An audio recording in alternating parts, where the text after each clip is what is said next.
Boston, a morning in October. Sunlight filtered dimly through the glass walls of the 34th floor of Thompson Tower, glinting off a polished walnut desk. There sat David Thompson, 30 years old, the young CEO of Thompson Development Group, leaning over plans for a new riverside complex. A silver watch gleamed on his wrist, and his ring finger was bare, save for the faint mark left by a vanished engagement band. From the intercom, his secretary's voice came steadily. "Mr.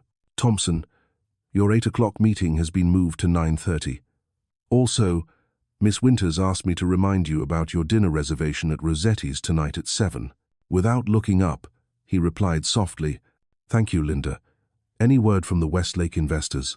"Not yet, sir, but they promised to call today." "All right." He set down his pen and stood, gazing out the window. Below him sprawled the city of Boston streets veiled in golden leaves. Old brick rooftops, crowds flowing like currents beneath the hum of engines and the whisper of wind. Everything seemed perfectly in motion, except him. In the midst of success, a strange emptiness lingered. David Thompson had it all: a thriving company, a prestigious engagement to Rebecca Winters, the daughter of First Boston Bank's chairman, and a penthouse once featured on the cover of Architectural Digest. He embodied the modern dream: polished, ambitious, flawless. But behind that perfection, something in him felt arid, as if his heart had never truly learned to love. That afternoon, David met Rebecca at their usual restaurant, the Harvester. She arrived with her measured smile, soft curls of blonde hair, and a voice as clear as it was calculating. "I just booked an appointment to see the ballroom at the Plaza Hotel," she said, laying a brochure on the table. 300 guests enough for all of Boston's finance circle. "Your mother will approve." David smiled faintly. "I trust you'll choose what's best. I've also sent an early invitation to the governor," she added, tilting her head. "He might actually come." David nodded, maintaining the polite rhythm they both had perfected. Their conversation drifted easily, more a negotiation than a romance. That evening, David returned to his penthouse in Beacon Hill, where every surface gleamed, every object was perfectly placed, and the silence was so deep he could hear the ticking of the wall clock. The yellow light reflected off marble walls, beautiful, expensive, and lifeless.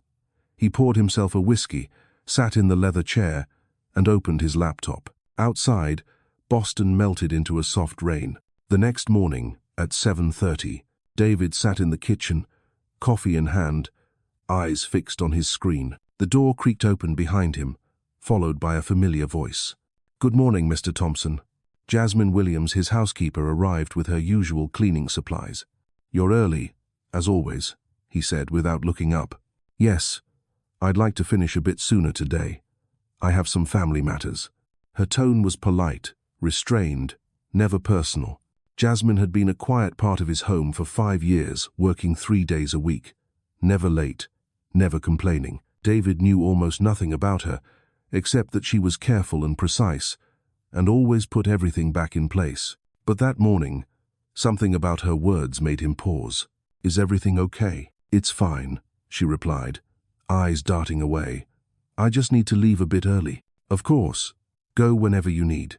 Around noon, he heard the vacuum stop, then the front door close. She had really left early. David glanced at his watch. Almost 1. He tried to focus on his contract, but his mind kept wandering. Family matters. For 5 years, she had never mentioned a husband, children, or anyone else. Where did she live?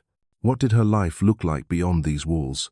Curiosity, something he'd nearly forgotten how to feel, stirred inside him. A sudden thought struck. He wanted to know where she was going. David grabbed his coat, locked the door, and headed to the garage without understanding why. He started his silver BMW and pulled onto the street. When he saw the yellow taxi turning off Beacon Hill and the faint silhouette of Jasmine inside, he followed through the rain, past Downtown Crossing, into Dorchester, where Boston grew humbler, more alive. The rain thickened. The taxi stopped before an old brick building on Hancock Street. Jasmine paid the driver, opened her umbrella, and hurried toward a faded green door. That was when David stopped his car and watched from across the street. He didn't know that his life would change forever in just a few seconds. The green door swung open before Jasmine could touch it. 4 children burst out like a gust of wind. "Mommy's home!" they cried, their voices bright against the rain. They threw themselves into her arms, tiny hands clinging to her legs, laughter mixing with the patter of raindrops. David froze in his seat, his heart pounding. 4 boys identical. Same short curls, same warm brown skin, same bright hazel eyes, and the same small dimple at the corner of their smiles. He knew that smile too well.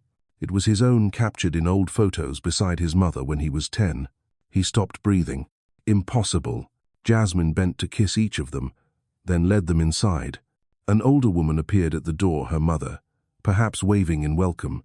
The scene was simple and tender, but it made his chest ache. David leaned back, his hands trembling. 5 years. She had worked for him for 5 years. And the boy's 5 years old. Every number fits perfectly. A blurred memory surfaced: the company's Christmas party that year. Champagne, lights, jazz music. A young server with smiling eyes. Jasmine.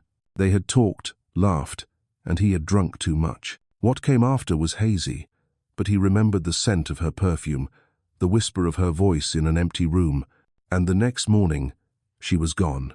David clutched his head, his heart hammered wildly. If those boys were his, he had lived beside his flesh and blood for 5 years, without ever knowing. His phone buzzed. Rebecca calling. "Darling, are we still on for dinner tonight?" David stared at the small building across the street, the door where the children had disappeared, and said quietly, "Yes, of course. You sound strange. Are you okay?" "I'm fine. Just a bit tired." When the call ended, he remained still. The rain grew heavier, but he didn't move. Warm light glowed from the apartment window. Through the glass, he saw Jasmine drying one boy's hair, sitting with all 4 around a worn wooden table, 6 mismatched chairs, laughter rising like music he couldn't hear, but could feel. It was happiness, real happiness, the kind he'd never known, even at the height of his success. He checked his watch. 5 o'clock. Before him, it wasn't just a modest apartment, it was 5 years of silence, 5 years of blindness, and 5 years of living as a flawless but hollow man. Jasmine had his children. She had hidden them from him. But why? David started the engine, then turned it off. Part of him wanted to drive away, pretend he hadn't seen. The other part wanted to cross the street, knock, and ask everything. He sat motionless, hands gripping the wheel, rain striking the windshield like a heartbeat. Finally, he exhaled and pulled away from the curb. On the drive back to Beacon Hill, he couldn't remember the streets he passed. All that remained was the sound of rain drumming on the hood, like his heart echoing in his chest. Each drop asked the same question: if those children are truly mine, do I have the courage to be their father? That night, David barely slept. He paced the cold apartment, the whiskey in his hand, long since melted to water. City lights shimmered against white walls, casting his solitary shadow. When the clock struck 2, he stared out the window and whispered, almost to himself, "Tomorrow, I'll ask her. I need to know the truth."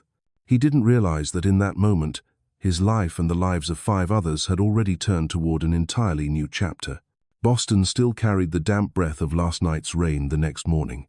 The city was waking slowly, drops of water clinging to iron railings, autumn's grey light washing over the cobblestone streets of Beacon Hill. David stood in his expansive kitchen with a cup of cold coffee.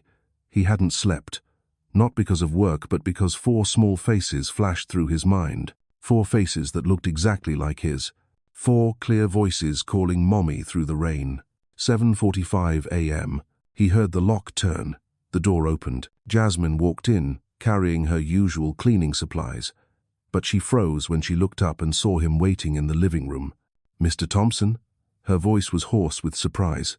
"Aren't you going to work today?" David set his cup on the table and spoke slowly. "We need to talk, Jasmine."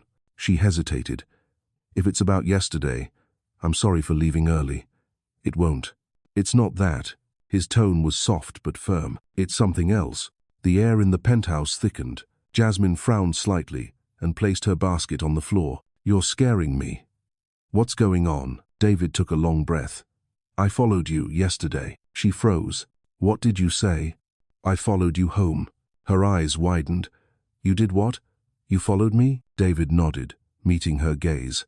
I know it was wrong, but you said you had family matters, and I don't know why. I just needed to understand. Jasmine stepped back, shock giving way to anger. You had no right to do that. My life, my family, that's private. I know, but I saw. His voice trembled.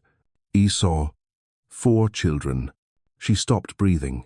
Her hand, still holding a spray bottle, began to shake. He took a step closer, eyes fixed on her. 4 boys, the same age, 5. And Jasmine. They look like me. Silence fell so deep that the ticking of the clock grew unbearably loud. When she finally spoke, her voice was a whisper. You shouldn't have gone there. I know, David said, but you have to tell me. Are they my children? Jasmine turned away, looking out the window where fog still draped the city. Then, slowly, she nodded. David stepped back as if struck in the chest. Every sound vanished. Only the beating of his heart filled the room. She spoke again, quietly but clearly. Matthew, Mark, Luke, and John. They were born 9 months after the company's Christmas party that year. I had nothing, just that temporary job, and then I found out I was pregnant. David clenched his fists. Why didn't you tell me? She turned back, fear and resolve mingling in her eyes. Do you really think you would have believed me?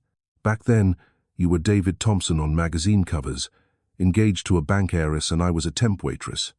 I didn't even have your number. Later, when I learned who you were, I thought silence was safer. Silence. For 5 years, while I saw you almost every week. You don't understand, Jasmine said, her voice breaking. I needed this job. I applied when Thompson Development hired cleaners because the pay and hours worked were steady. I just thought, if fate meant for you to know, one day you would. And if not, I'd still have to live and raise my boys. David moved closer, his voice shaking. You planned to let me go my whole life without knowing my children existed. Jasmine, what gave you the right to decide that for me? She lifted her gaze, tears shimmering. The right of a mother. I've seen men like you, powerful, detached, treating affection like a game. I didn't want my sons growing up to be your mistake, your stain. David wanted to speak, but the words lodged in his throat. At that moment, the doorbell rang. Both of them startled. The door opened and Rebecca stepped in, dressed in a white coat, a folder in her hand. David, I brought the wedding contract for. She stopped. Her eyes landed on Jasmine, standing in the middle of the room, eyes red. Oh, Rebecca gave a brittle laugh. Am I interrupting something? Rebecca. David started forward, voice trembling. We need to talk, she said, setting the folder on the table. I suppose there's a reason your housekeeper looks like she's about to cry. Rebecca, it's not what you think. Then what is it, David? She cut in, her voice rising. Because if I heard correctly, you just admitted you have children with her? Silence. Jasmine whispered. I should go. No, Rebecca said, turning to her. Stay. I want to hear everything. David gripped the table edge. Rebecca, please. No need. She took off her engagement ring and placed it on the polished wood. David, you had everything, a family, a company, and me. But apparently, you need something else. I can't be part of this mess. She turned away, tears streaming down her face. Before leaving, she said softly, my father will withdraw all his investments. Good luck with your new family. The door slammed. The vast apartment sank into silence. David stared at the ring on the table, then at Jasmine trembling, clutching the back of a chair. Neither spoke. One life had collapsed. Another had just begun. That afternoon, the Boston sky turned to lead. David sat on the couch, fingers interlocked, eyes fixed on nothing. Jasmine stood near the door, unsure whether to leave or speak. Silence stretched between them until he finally said, Do you know what I lost today? She looked at him quietly. Do you think I didn't lose anything? You lost your fiancé.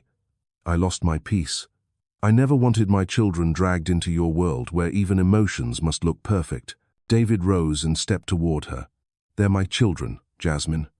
I have the right to know them, to be with them. She met his eyes, both fearful and resolute. You're not ready, David. Being a father isn't like signing a contract. It requires a heart. And you think I don't have one? You do, she said softly, but you don't yet know how to use it. The words cut deep. David fell silent. After a long pause, he said quietly, I'll come see them. Tomorrow. Jasmine hesitated, then nodded slowly. All right, but let me prepare them. They don't know who you are. Don't frighten them. She left. David watched her disappear behind the elevator doors. For the first time in his life, he felt completely unmoored. That evening, he drove to his parents' home in Beacon Hill, a stately house of stone walls and high ceilings, the place of cold dinners and colder conversations. Victoria Thompson opened the door, her face anxious. David, what's going on? Rebecca called, saying things I could hardly believe. Behind her stood his father, Richard. Who is this woman? And what's this about children? David sat down, hands clenched. I have 4 children. With Jasmine Williams, the woman who used to work for the company. Richard slammed his glass on the table. Good God, what did you just say? They're 5 years old. I didn't know until yesterday. And she waited until now to tell you. Obvious, David. It's a setup. No, she's not asking for money. She doesn't want status. Then what does she want? Your sympathy? Mother. David turned to Victoria. I saw them. 4 boys each one, a mirror of me. I don't need a test to know. Victoria said nothing, her gaze filled with shock and pity. Richard shook his head, voice hard. Tomorrow you'll go to the office. I'll have the lawyers handle this. We can't let this scandal touch the Thompsons. I won't have our name dragged down by one youthful mistake. David stood, his voice calm but firm. I'm not hiding anything. Richard's eyes flared. You intend to claim 4 illegitimate children? I intend to be their father, David said evenly. Call them what you want. The room went still. Victoria sighed quietly but stayed silent. David left without another word. The heavy door closed behind him with the sound of something ending. That night, he called his closest friend, Michael Rivera. Michael listened silently, then said, You've got 2 choices, David. You can forget this and keep your perfect life, or you can cross that street and meet the 4 kids waiting for a father they've never known. And if I'm not ready, no one ever is. Fathers aren't born, they're made in the moments they choose to stay. After the call, David stood by the window. The city lay under a shroud of fog. He thought of the children's laughter, of Jasmine's eyes when she held them close. The images whirled in his mind like a storm. When dawn broke, he had made his decision. He would go to Dorchester, not to watch from afar this time. He would knock on that door, tell the truth, and begin again even if it meant losing everything he'd ever known. Outside, Boston woke to a new day. And inside David Thompson's heart, something else awoke for the first time. Not fear, but faith. Faith that this was the real beginning of his life. Sunday morning. Boston was colder than usual. Grey clouds drifted lazily across the sky, mist rising from the damp streets after a night of rain. David drove through the narrow lanes of Dorchester, a quiet working-class neighborhood south of the city. He had been here once before, driven by curiosity and guilt, but today was different. Today, he came to knock on the door. The silver BMW stopped by the curb in front of the old 3-story brick building. A small flower pot hung from a second-floor window, its red petals faded, yet still reaching for the light. Something in this modest scene brought him real peace, not the polished calm of the luxury dinners and perfect lives he once knew. David took a deep breath and stepped out of the car. His hand trembled slightly as he pressed the doorbell. A faint chime rang, and the door opened. Jasmine stood there, dressed in a simple grey sweater, her hair tied up, her brown eyes guarded.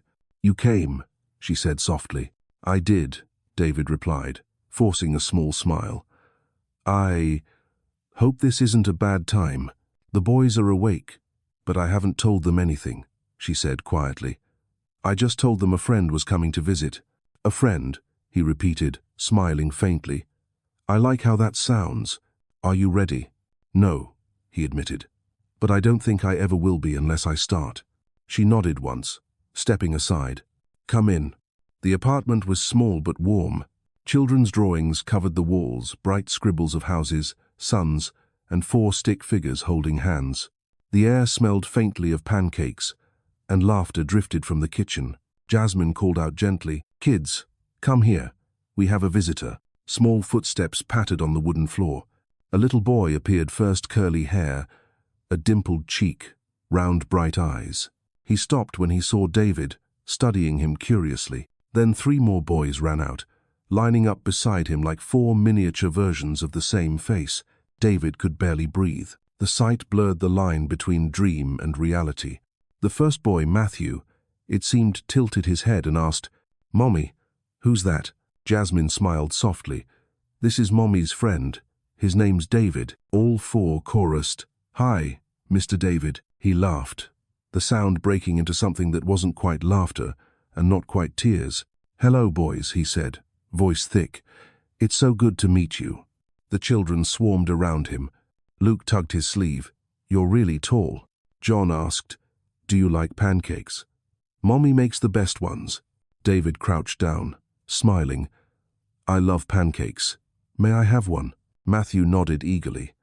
"You have to eat too, to be fair." Laughter filled the room, sweeping away the awkwardness. Jasmine stood aside, silent, watching.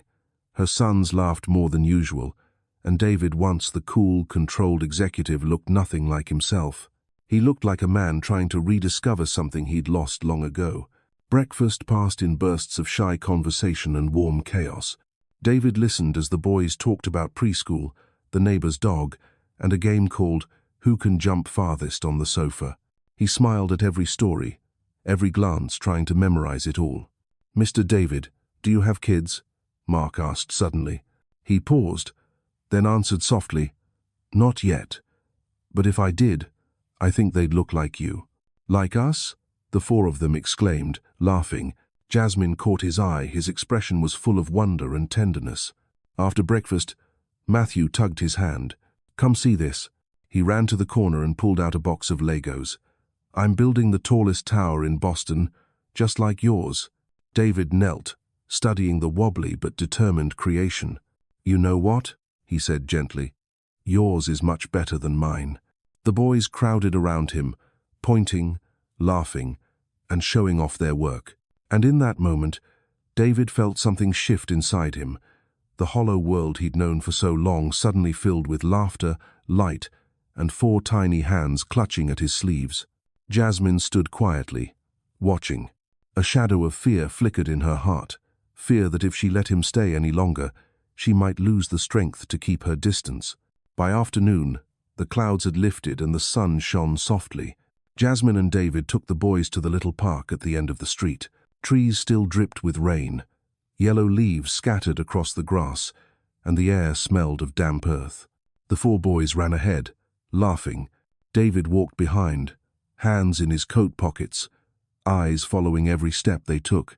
Jasmine walked beside him in silence. "They're full of energy," he said with a small smile. "Yes. Sometimes too much," she replied, her tone warm with pride. "They love running, climbing, and asking questions. I answer until they fall asleep, mid-sentence, and you do it so well." She looked at him, surprised by the sincerity in his voice. "Thank you, but I do my best. Being a single mother isn't easy. I can imagine." He paused, gaze distant. "And I've never really been a father. But today, watching them, I could learn." She said nothing. After a while she whispered, "Don't promise anything yet, David. They don't need another man who comes and goes."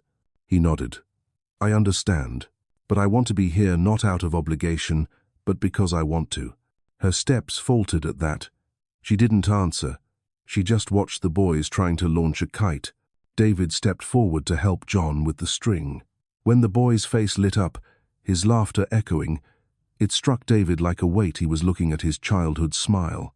2 hours later, they returned to the apartment. The boys were exhausted, collapsing onto the sofa in a heap of giggles. David stood watching them, overwhelmed by a mix of joy and grief. Joy at finding what he never knew he'd lost. Grief for the 5 years he'd missed. Jasmine handed him a glass of water. "You've been here long enough for one day. The boys will start asking all kinds of questions." David nodded, picking up his coat. "Thank you for letting me meet them." "It's nothing." She hesitated, then said softly, "You did well today." He smiled faintly. "I didn't do anything. You made them laugh. That's enough for me." Before leaving, David bent down to look at the 4 sleeping boys. Matthew still clutched his stuffed bear. Mark had his thumb in his mouth, and Luke and John tangled together. He brushed a hand gently over each head, feeling as if he were touching a part of himself he'd never known. Then he turned to Jasmine. "Jasmine, I'll come back if you let me." She looked at him for a long moment, then nodded softly. "They'll be happy to see you." David smiled and stepped outside. The afternoon light filtered through the trees, glinting on the car window.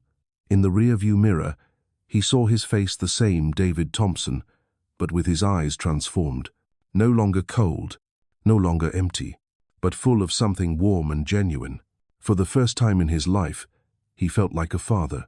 Not a perfect one, but a true one. Boston, late in November. The cold wind carried the scent of rain and the aroma of coffee drifting from small cafes along the streets. David had begun to settle into his new rhythm. Every Saturday, he drove to Dorchester, sometimes bringing gifts, storybooks, or simply a few packets of the cookies his boys loved. At first, he only watched them play in the park, unsure how to step into the fast, tangled world of 4 little voices, talking about 4 different things simultaneously. But week by week, he learned. He learned how Luke liked to be asked questions twice, how Mark needed quiet to feel safe, how John listened only when play was involved, and how Matthew always wanted to help, like a real grown-up. Every time David left, the boys would ask the same question. "You'll come back, right?" And now, they no longer call him Mr. Anything. One winter morning, when he arrived with a big bag of gifts, Matthew burst through the door and shouted, "Dad's here." Just 2 words, but they pierced his chest. David froze on the doorstep, heart racing. From the kitchen, Jasmine turned at the sound. For a moment, her expression flickered, unsure whether to correct the boy or to smile. David knelt and hugged Matthew tightly. His voice trembled. "Yes, Dad's here." He couldn't stop smiling the entire morning, but the joy didn't last long. At noon, he opened the trunk of his car and pulled out 4 brand-new winter coats, blue, red, yellow, and green. Jasmine stopped him, frowning slightly. "What's all this?" "Coats for the boys," David said. "I noticed their old ones are getting small." She was quiet for a moment, then said softly, "They don't need them. I just bought new ones last month." "I know. But these are thicker, better." "David," her tone hardened, "you don't need to buy them anything. I can take care of my children." The air between them turned heavy. He looked at her, confused. "Jasmine, I only wanted to help." "Help? Or are you trying to make them part of your world?" David fell silent, clutching the bag of coats. He had never imagined that a gift could hurt someone. After a long pause, Jasmine spoke more quietly. "I know you have money, David, but they don't need expensive things. They need you playing with them, listening to them, not trying to buy them." Her words hit him hard. He wasn't angry, just ashamed. That night, he returned home earlier than usual. His penthouse was still immaculate, luxurious, but after spending the day in Jasmine's tiny apartment, the space felt hollow. He looked around. Spotless glass table, leather sofa, perfect white walls. No laughter, no warmth, no life. He opened his laptop, staring at unfinished plans, but all he could see were 4 small faces. Meanwhile, that same evening, Jasmine lay in her narrow bed, watching her children sleep. In the dim yellow light, she replayed the image of David fastening John's coat, the way he laughed when Mark whispered, "I like it when you're here, Dad." Her heart softened, but her mind pulled her back to reality. He was David Thompson, the man who lived above the city, in every sense of the word. And she was Jasmine Williams, the woman who scrubbed his floors for 5 years. Could those 2 worlds ever truly meet? The following week, early December winds swept through Boston. David arrived in Dorchester earlier than usual. He had promised to take the boys to Franklin Park, the city's largest park, with playgrounds, ponds, and bike paths winding through the maple woods. When he arrived, Jasmine was wrapping scarves around the boys' necks. "You're right on time," she teased. "For once in my life, I'm not late for something that matters," he said with a smile. The morning passed joyfully. Laughter, tumbles, wind, and rustling leaves. David pushed John on the swing, helped Luke read a sign, and raced with Matthew and Mark across the grass. He collapsed onto the field, breathless, as 4 small bodies piled on top of him, giggling. "Daddy lost," Matthew cheered. David laughed. "I let you win." From a distance, Jasmine watched, her lips curving into a quiet smile. She had never seen him like this, not the composed CEO, but a man fully alive. But that afternoon, everything shifted. As they stopped by an ice cream shop, a woman recognized David. "Oh my goodness, Mr. Thompson, it is you. The papers have been full of your riverfront project. And these are..." Her eyes flicked from Jasmine to the 4 boys, each one his mirror image. Before David could speak, Jasmine said calmly, "My friend, and my children." The woman smiled politely, though her eyes lingered with thinly veiled curiosity. After she left, Jasmine spoke softly, without looking at him. "See? That's what happens when our 2 worlds touch, and no one watching stays neutral." David said nothing. A strange helplessness rose in him. He had never feared gossip, but now a single glance from a stranger made him feel guilty, not because he was ashamed, but because he didn't want her to bear the weight of his world. That evening, they returned home. Before he left, Jasmine said quietly, "David, you must understand I'm not afraid of you. I'm afraid of everything that comes with you. The press, the connections, the whispers. I've kept this life peaceful for 5 years. I don't want it swept away." He stood silently. Then he said softly, "I'll protect the kids. And you." She met his eyes, warm, sad. "You can't protect me from the world that makes you who you are." David left as night fell. Streetlights glimmered through the light rain, stretching his shadow across the sidewalk. On the drive home, his phone buzzed a message from Rebecca. "Thanks for keeping quiet with the media. I hope you're happy." He turned off the screen. For the first time, he understood that happiness wasn't about silence or fitting into the right place. Sometimes, happiness was about choosing where you stand, even if it means shaking the world around you. That night, David opened a new folder on his desk. On the first page, he wrote, "Thompson Community Project, Housing for Single-Parent Families." The pen hovered for a moment, then he smiled faintly. "For Jasmine and my 4 little boys." Outside, the season's first snow began to fall. The flakes melted against the penthouse windows, catching the city lights in their shimmer. And somewhere within that glow, a different Boston, warmer, truer, was beginning to take shape inside David Thompson's heart. January in Boston was colder than ever. Snow blanketed the streets, and every breath turned to mist. Jasmine was tucking her 4 boys into bed in the small Dorchester apartment. That night, something was wrong with Mark, the second child. His skin burned with fever, his lips were dry, and his breathing came fast and shallow. Jasmine pressed a trembling hand to his forehead. "Oh God, you're burning up." She fumbled for the thermometer. The number blinked back. 103.4 degrees Fahrenheit. "Matthew, watch your brothers, okay?" Throwing on her coat, she scooped Mark into her arms and ran into the freezing night toward Boston Medical Center. Snow fell thick, wind cutting through her skin. Every step felt like dragging her fear through the storm. She'd done this before alone, but it never stopped feeling lonely. The hospital doors slid open, spilling harsh white light. "My son, he's burning up. Can't breathe right," she gasped. A nurse led her into the emergency room. Mark was lying on a bed, wires and monitors attached. "We'll run tests," the nurse said gently. "It could be pneumonia. Try to stay calm, Mom." Jasmine nodded, tears spilling down her face. At that moment, she wished for someone to stand beside her, someone to help her bear the fear crushing her chest. And as if the universe had heard, her phone vibrated.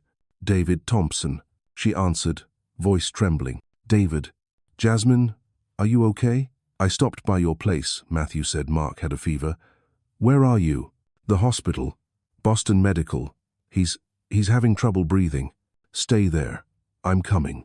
Less than 20 minutes later, the door burst open. David rushed in, breathless, snow still clinging to his coat. He saw Mark so small under the wires and tubes and whispered, "Oh my God." He stepped closer, taking the boy's tiny hand. "What did the doctors say?" "They're not sure yet. They think it's pneumonia." Jasmine sat rigid in her chair, pale and silent. David looked at her, then quietly pulled another chair beside her and took her shaking hand. Her fingers trembled, but she didn't pull away. Time slowed. The rhythmic beeping of the heart monitor filled the room, each sound a soft knock on their hearts. Near midnight, the doctor returned. "It's mild pneumonia," he said. "He'll need to stay for observation for a few days, but he's going to be fine." Jasmine exhaled in relief, tears streaming. David murmured, "Thank God," then turned to her and said gently, "Now you can rest a little. I'll stay with Mark." "No, I'll stay." "Jasmine," his voice softened, warm, "you're exhausted." She looked at him, his face drawn with fatigue, yet his eyes calm and steady, impossibly kind. She nodded faintly. Just for a little while. She fell asleep in the chair. David sat there watching over them both. He held Mark's hand and remembered being a child, sick in a hospital room, his father too busy to visit. He'd once promised himself that he'd never let them feel alone if he had children. And now, that promise was being kept, even if he'd only begun to understand what it meant. He stayed all night, eyes never leaving the boy. When Jasmine woke, dawn light was filtering through the window. David was still there, his head resting on his hand, and dark circles under his eyes, but he was smiling faintly. "You didn't sleep?" she asked softly. He shook his head. "No, I just didn't want to miss a moment." She looked at him for a long time before whispering, "Thank you, David." He smiled. "No need to thank me. This is what I'm supposed to do." In that moment, something between them changed. No longer employer and employee. No longer two separate worlds. Just two people frightened, tender, holding hands through a night of storm. 3 days later, Mark was discharged. He was weak but smiling beneath a tiny mask, clutching a stuffed bear David had bought. The doctor advised rest and warmth for a week. David drove them home through sunlight that shimmered on melting snow. From the back seat, Mark asked, "Dad, did I scare you?" David chuckled, glancing in the mirror. "Yes, you did. But you know what? Losing you would scare me more than losing the whole world." Mark smiled sleepily. "Then I'll eat more vegetables." Jasmine turned toward the window, hiding her smile. Since that night at the hospital, she no longer saw David as the man from the top floor of Boston. He was simple, clumsy, and real. He had slept in a wooden chair, waiting through the night, asking nothing but how the boy was feeling. The other 3 boys burst out the door when the car pulled up to the apartment door. Matthew hugged his brother tight. Luke shouted, "Mark's better." David stood back and watched the laughter, the life, and knew that this was what he wanted to protect. That evening, Jasmine invited him to stay for dinner. For the first time, she invited him, not the other way around. He was surprised and quietly grateful. They gathered around the small wooden table. Simple pasta, a few slices of bread, and the bright laughter of children. During dinner, Matthew asked, "Dad, were you ever sick like Mark when you were little?" David thought for a moment. "Yes, once. But back then, I was alone." "You didn't have Mommy?" David looked at Jasmine, then said softly, "No, just doctors and staff. But I remember feeling very cold." Mark whispered, "Now you have us." No one spoke. The room fell into a tender silence, only the sound of the wind at the window and the warm smell of pasta filling the air. Finally, Jasmine said quietly, "David, thank you for staying. Himet her Chase. I don't plan on leaving." After the boys had gone to bed that night, Jasmine stood on the balcony, watching the snow fall. David stepped out, holding 2 cups of hot cocoa. "Here," he said, "for the woman who hasn't slept in 3 nights." She smiled faintly, taking it. The wind lifted her hair. The light from the apartment framed her face, tired but strong.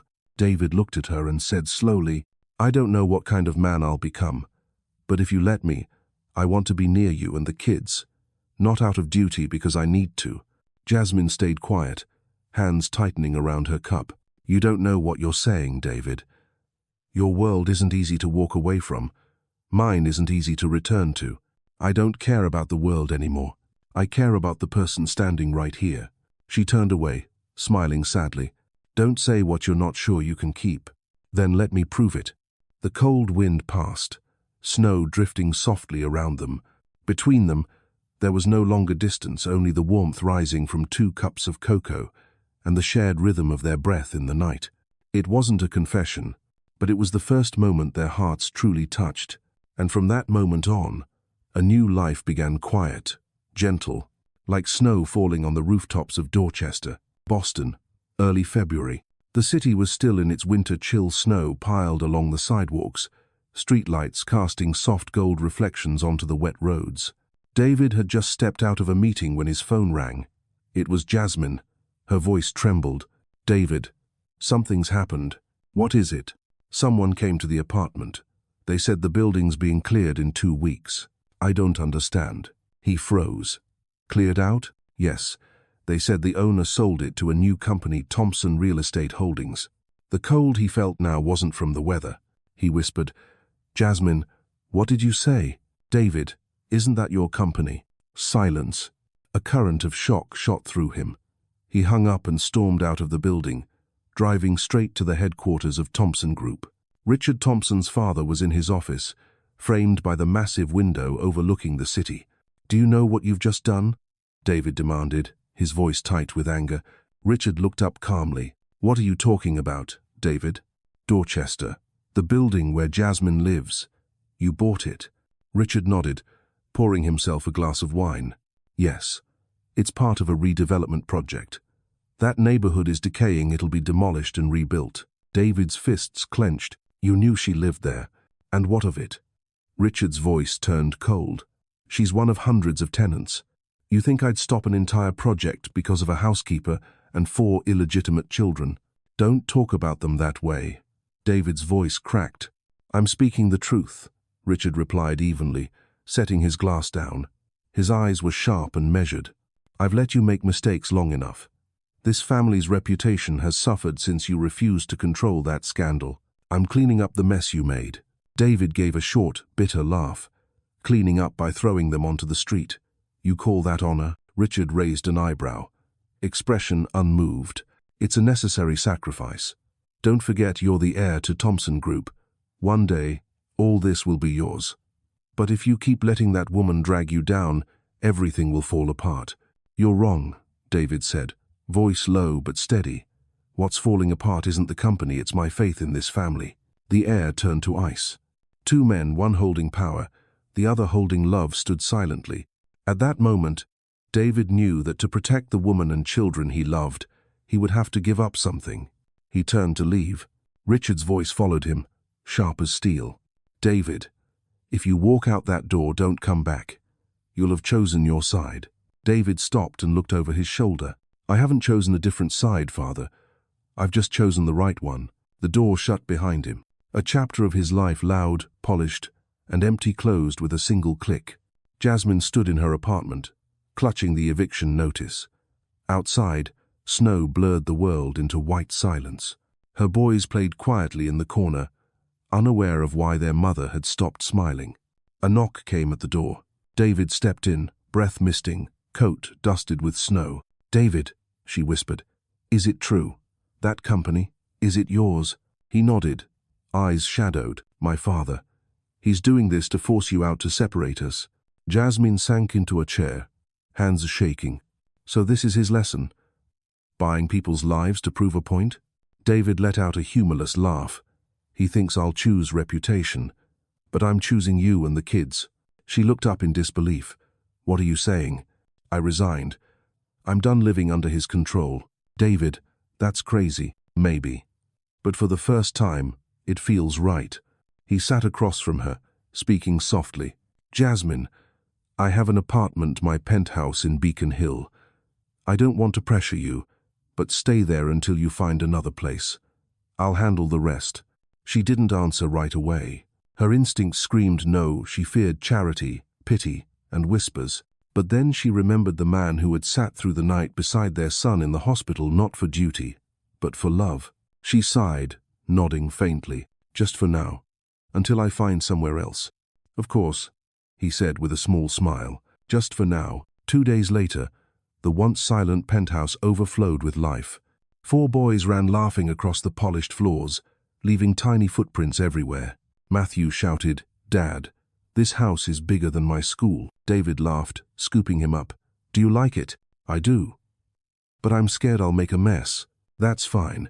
This floor's been waiting a long time to get messy." From the kitchen, Jasmine watched the house that once felt sterile now alive with laughter and the sound of children's feet. Her heart was warm and trembling. She knew that if she let herself grow too soft, she might never find the strength to leave.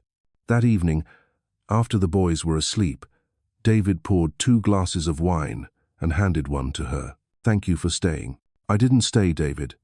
I just haven't left yet." He smiled gently. "Either way, I'm grateful." She chuckled. "Do you know what's funny?" "What?" "We're living together, but no longer know who we are in this story. You're not a CEO, and I'm not a housekeeper. We're just trying to survive a storm."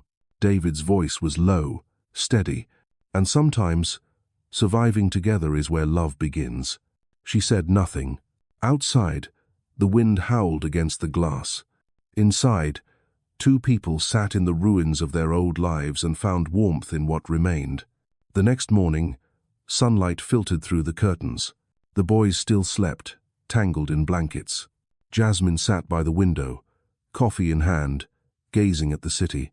David approached quietly. "I'm sorry," he said, "for pulling you into this war between my father and me." She shook her head.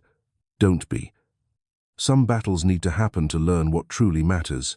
And for you, Jasmine, what matters most?" She turned to him, smiling softly. "Keeping my children safe, and if I'm lucky, finding peace for myself." He nodded, eyes tender. "Then I'll do my best to be part of that peace." That afternoon, his phone rang. It was his mother, Victoria. "David, your father is furious. He says you've betrayed the family." "I just chose to live honestly, Mom. And are you happy?" He paused, then said quietly, "I think I am." "Then that's all that matters," she said warmly. "I'll handle your father. As for you, just love my son. Don't be afraid." Her voice was soft, like a hand laid gently over a wound. For the first time, David felt his mother was on his side, not for the family's image, but because she saw in him what she once lost herself, real love. That night, Boston was calm. The city lights stretched like a band of stars from the penthouse balcony. David stood there beside Jasmine. Inside, the boys slept, bundled and peaceful. Jasmine whispered, "David, do you regret it? Walking away from everything you built?" He smiled, eyes on the horizon. "No, because I finally built something that's truly mine." She didn't answer. She only tilted her head slightly, letting the wind brush her hair, and realized her heartbeat had fallen into rhythm with his. The storm of power had swept away many things, but what remained was family, tenderness, and 2 people who found each other amid the wreckage. Boston had turned to March. The snow was melting, leaving shimmering puddles on the streets. The air was still cold, but it carried the faint scent of spring. David was starting over. After leaving Thompson Group, he opened a small office, just himself and a few young colleagues who still believed in his vision. The modest sign by the door read, "Harborlight Development, homes for every family. No skyscrapers, billion-dollar projects, just affordable houses with playgrounds, trees, and sunlight." And for once, that was enough. That afternoon, after finishing work, he stopped by a small market in Roslindale. He picked up milk, candy, and a box of crayons. He knew precisely what his 4 boys liked. He never forgot. The penthouse was still their temporary home, but it no longer felt cold or grand. The walls were covered with the boys' drawings. The sofa was stained with crayon wax, and the kitchen smelled of Jasmine's baking. The house breathed now with noise, warmth, and life. That evening, when he got home, Jasmine taught the kids how to trace their letters. John's lines strayed outside the margins, and his lips trembled. David crouched beside him. "It's okay, John. Sometimes going outside the lines makes it more beautiful." "Really, Dad?" the boy asked, eyes wide. "Really. Art isn't supposed to be perfect." Jasmine smiled softly, her gaze meeting his. Outside their window, Boston glittered a city of old lights, but inside that room, they were quietly redefining what home meant. One morning at the end of March, as David read the paper, Jasmine approached with a stack of house listings. "I found a few places that might work," she said. "I looked up. Rental homes?" "No," she replied firmly. "To buy." He hesitated. "Jasmine, you don't have to—" "David," she interrupted gently. "I don't want charity. I want a place that's ours, but one I've helped build, too." He studied her face for a long moment, then smiled. "All right, we'll find it together." They spent days driving across Boston through Dorchester, Brookline, and finally to Roslindale, a quiet neighborhood of tree-lined streets and sloped-roof homes. And there, they found it. A white wooden house with a blue door, a wide porch, and an apple tree in the backyard. The boys tumbled out of the car, racing across the yard. "Dad, look, there's space to play soccer. Mommy, there's a tree we can climb." Jasmine stood on the porch, shielding her eyes from the sun, watching their laughter echo through the yard. David stood beside her, voice low. "Looks like a real home, doesn't it?" She smiled faintly. "Maybe it already is." On signing day, the sun was bright and clear. David and Jasmine arrived early, and the four boys were in tow. A construction worker was pouring cement to repave the walkway. David had an idea. "Hey, do you guys want to leave your handprints here?" "Really, Dad?" all four shouted. "Really, so that anyone who walks through this door will know this is your house." The worker handed them a small patch of wet cement. One by one, the boys pressed their tiny hands into it. Matthew steady, Mark gentle, Luke curious. John pressed twice, just to be sure. Then Jasmine. And finally, David. 6 handprints lay side by side when they stood up, glistening in the afternoon light. Jasmine smiled, eyes soft. "Hands of a family," she said. David nodded. "The house of small hands." The boys laughed and ran across the yard, leaving new footprints everywhere. David turned to Jasmine, peace shining quietly in his eyes. She was no longer the housekeeper who used to pad through his world. She was his equal, steady, strong, and beautiful in her simplicity. Weeks later, they moved into the Roslindale house. The scent of new paint still lingered. The living room was half empty, but laughter filled every corner. The boys fought to choose rooms, each decorating with their signature colors. Matthew, blue. Mark, green. Luke, red. John, yellow. Jasmine hung the curtains. David built shelves. They went furniture shopping together for the first time, browsing thrift stores, arguing over colors, laughing at mismatched chairs. Nothing was fancy, but everything felt warm. That night, after the boys had fallen asleep, David joined Jasmine on the back porch. Streetlights glowed softly through the window. The breeze carried the faint scent of apple blossoms. She spoke quietly. "I used to think I'd raise my kids alone forever. No one would ever want to walk beside a woman with 4 children. He chuckled. "And I used to think I'd die alone in that cold penthouse. So we were both wrong." "Yes," he said, smiling, "and I think being wrong was the luckiest thing that ever happened to me." She looked at him grateful, but also uncertain. "David, I'm still not ready for anything more. I want things to be stable first." He nodded. "I understand. No rush. I'm here not to push, but to build with you." Jasmine smiled faintly, then leaned her head on his shoulder. Night settled softly around them. The only sound was the wind passing through the new roof tiles. Outside, 6 handprints were drying into their home's foundation, quiet witnesses to a beginning. A beginning not perfect, but whole. A home built by love, courage, and the smallest hands in the world. The first summer in Roslindale came early. On the tree-lined street, children ran beneath the sun, and from the white house on the corner of Elm Street, the laughter of 4 boys filled the air. Matthew tried to teach his brothers baseball. Luke experimented with a magnifying glass. John climbed trees and fell at least once a week. Jasmine's days were full. She cleaned houses for a few local clients, and in the evenings, she attended community college, studying early childhood education to earn her certification. David, meanwhile, had become an independent urban planning consultant, his small firm now sought after by companies who respected his integrity more than his last name. Life seemed steady again. Until one afternoon, Jasmine came home and found David at the kitchen table, signing a stack of documents. "What's that?" she asked, setting down her bag. David looked up, a bit uneasy. Bank papers. I just finished paying off the mortgage. She froze. You paid it off? But I was still contributing every month. I know, David said softly. I just wanted things to be secure for you, for the boys, so you could focus on your classes. Jasmine stood still momentarily, then placed her keys on the table. You did this behind my back. Jasmine. No, David. We agreed to build this together, to share it. You don't get to decide for both of us. I only meant, yes, you always mean well, she said, her voice trembling not from anger, but from an old fear. Because for you, money solves things. It's what I had to fight against to feel equal. David's chest tightened. He hadn't seen it that way, hadn't seen that his gesture, born of care, could also carry the weight of control. I'm sorry, he said quietly. But Jasmine shook her head. Sorry isn't enough. It's about respect. You can't claim to love someone and still make their choices for them. She turned and closed the door to her room. The sound echoed through the house like a small, clean break. That night, David sat alone on the porch. The house was quiet. The boys were asleep. A half-finished glass of wine stood by his hand.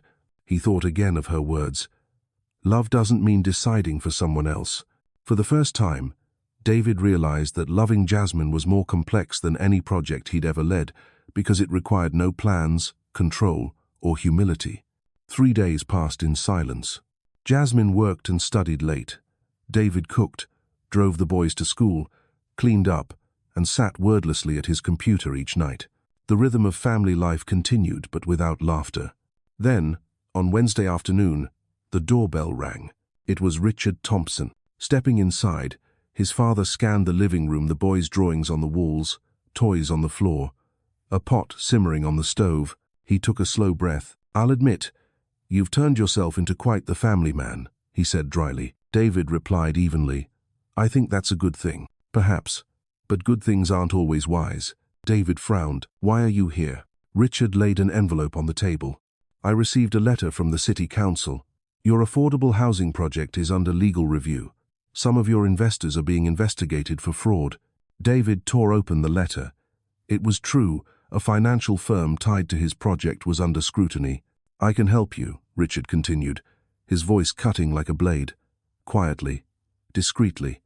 But on one condition. David exhaled. What condition? End your relationship with Miss Williams. She's a burden, David. If you want to salvage your reputation, you must walk away. David looked up, eyes cold. I'll handle it myself. I don't need your help. And if everything collapses, then I'll stand in the ruins with the people I love rather than alone at the top with nothing inside me. Richard said nothing. After a pause, he turned and left. When the door shut, David sank into a chair, gripping the paper. He knew the danger was real. If the investigation deepened, he could lose his company. Worse, if the press discovered his connection to Jasmine, it could destroy them both. That night, he told her everything. My project's under review. They're auditing all financial records. Jasmine put down her notebook, worry in her eyes. Are you involved? No. But the name Thompson is all they'll see. And your father knows? Yes. He offered to fix it if I walked away from you. She held his gaze for a long time. And what did you say? He smiled faintly. You already know the answer. Jasmine said nothing, but her heart twisted with unease. She believed him, but remembered how many people had promised to stay, and then vanished when the storm began. A week later, the story hit the papers. Thompson's son, under scrutiny, alleged mismanagement in housing project. Reporters camped outside the house. The children grew frightened. Jasmine pulled them close and called David, but he was still at City Hall. When he finally came home, shirt wrinkled, eyes dark with exhaustion, she asked, "What did they say?" "Nothing serious, just audits. But my father's spreading rumors that I'm under criminal investigation." Her breath caught. "Oh God, David." He gave a weary laugh. "He'll do anything to separate us." Jasmine reached for his hand. "We'll get through this. Together." He looked down at her hand, small, calloused, steady. "You're not afraid?" "I am. But I've been more afraid of being alone." Days passed, and the chaos slowly quieted. The authorities cleared David of all suspicion. The media moved on, but the crack between them remained not from his father, but from themselves. Jasmine stepped out to the back porch one night after the boys were asleep. David was already there, golden light spilling across his face. She said softly, "David, I know how much you've done to protect us, but maybe I still don't know how to trust completely." He nodded. "And I still don't know how to make you feel safe without making you feel owned. Maybe that's because we've both lived too long in fear. And maybe," he said quietly, "we're still learning how to love without trying to control." Her eyes softened. "I could lose everything, but I don't want to lose this." "This?" he asked. "The peace I feel when I see you with the boys, when they call you Dad." David smiled faintly. "Then don't let the cracks make you forget why we began." That night, as Boston slept, wind whispered through the trees, and the sound of 4 steady breaths came from the room next door. In the house marked by 6 handprints on the porch, 2 people sat side by side, silent but certain. Love doesn't eat in storms. It only breaks when people stop trying to hold on. October. Boston was bathed in autumn crimson maples blazing along Commonwealth Avenue, the scent of coffee and dry leaves threading through the cool air. In his modest Harborlight office, David reviewed the latest housing plans. Things had begun to stabilize. The affordable housing project for single-parent families had gained city support, thanks to the local community rallying behind him. He hadn't regained his old power, but something far better: respect, born of truth. His phone rang. Jasmine's voice came through, quiet and careful. "David, I got a letter. From your father." He froze. "My father? He wants to meet. Tonight. Boston Public Garden." David said nothing for a while. It had been 8 months since their last confrontation. He'd assumed his father would never reach out again. "I think you should go," Jasmine said softly.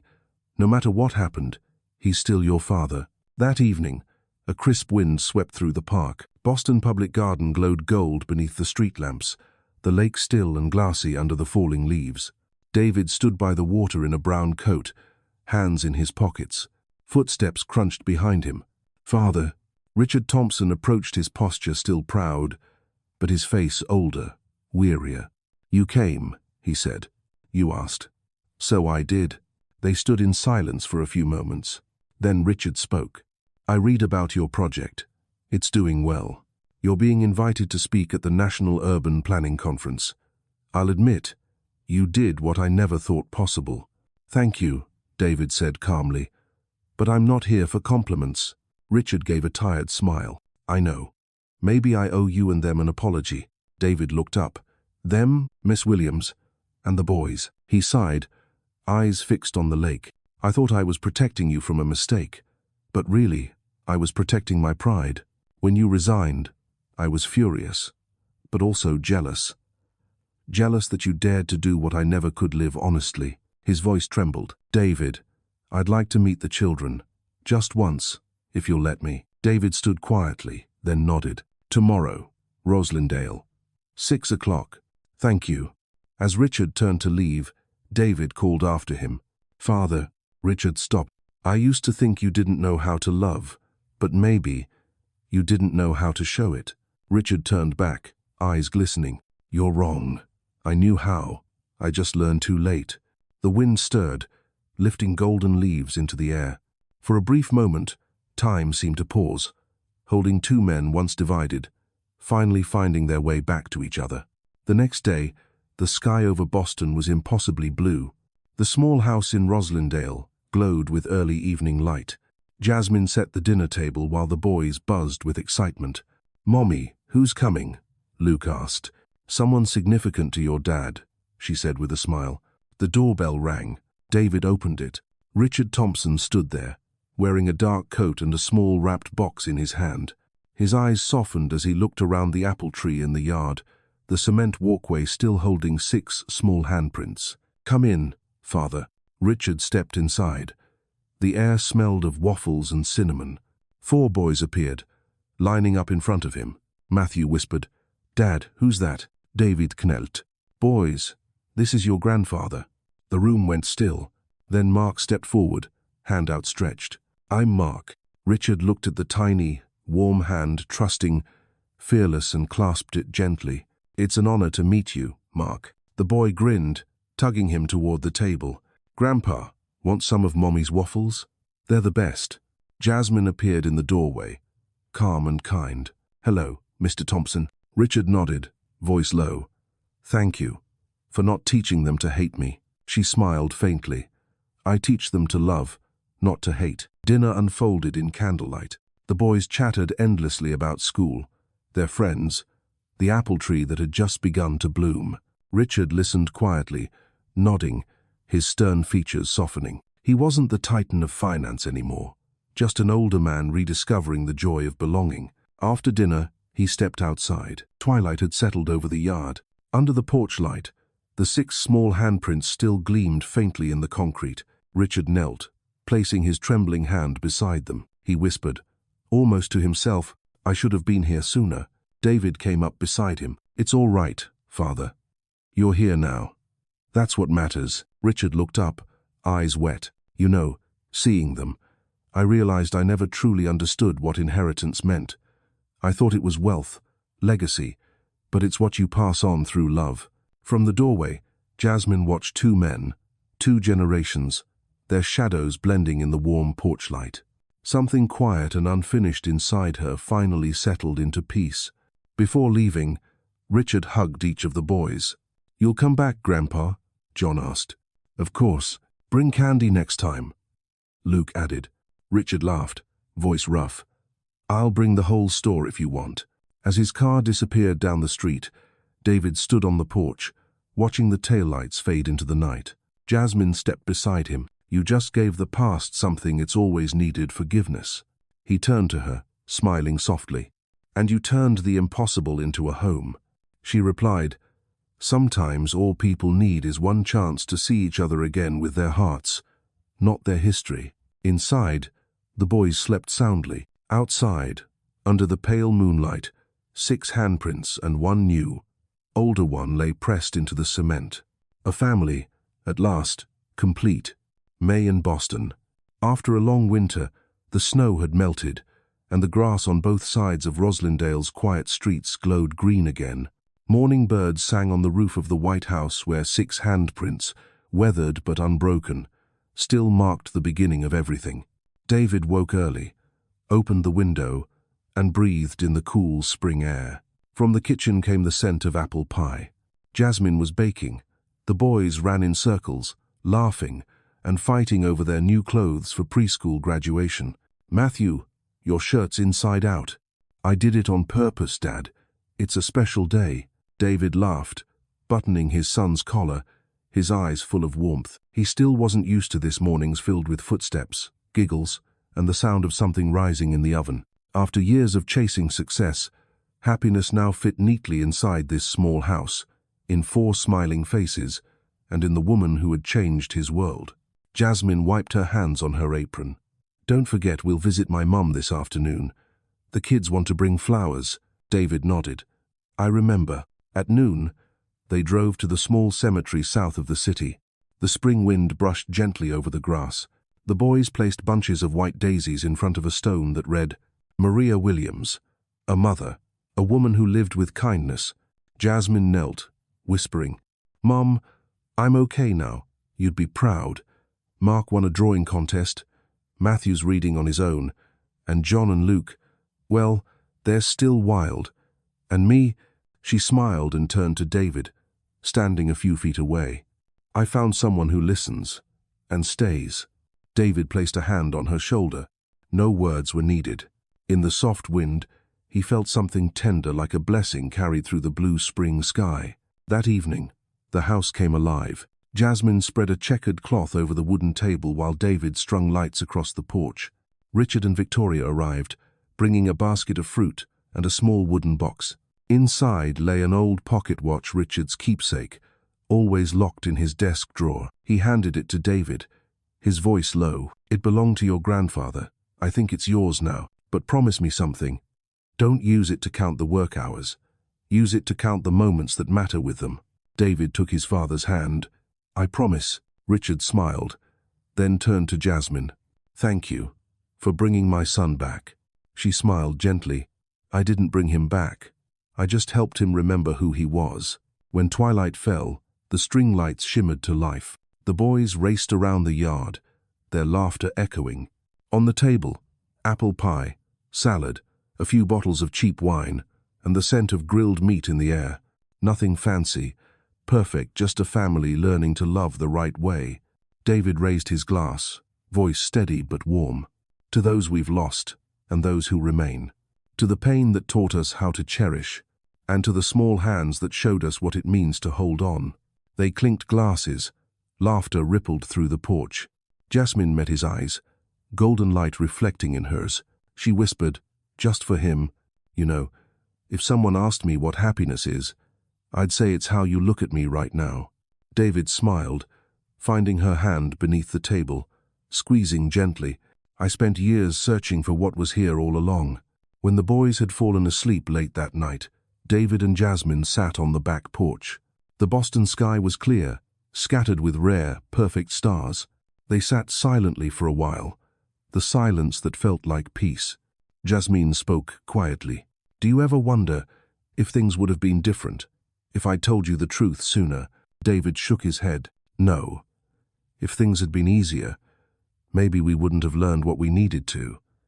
I wouldn't love this life as deeply as I do now." She leaned her head on his shoulder. "I used to be afraid of love, but maybe real love doesn't weaken you, it just makes you less alone. And stronger," he added, "because now I don't have to prove anything to anyone anymore." The breeze stirred the curtains, carrying the soft breaths of 4 sleeping children. Leaves rustled, the scent of apples hung in the air. The porch lights glowed dim and golden. It felt like the closing of a long, beautiful story.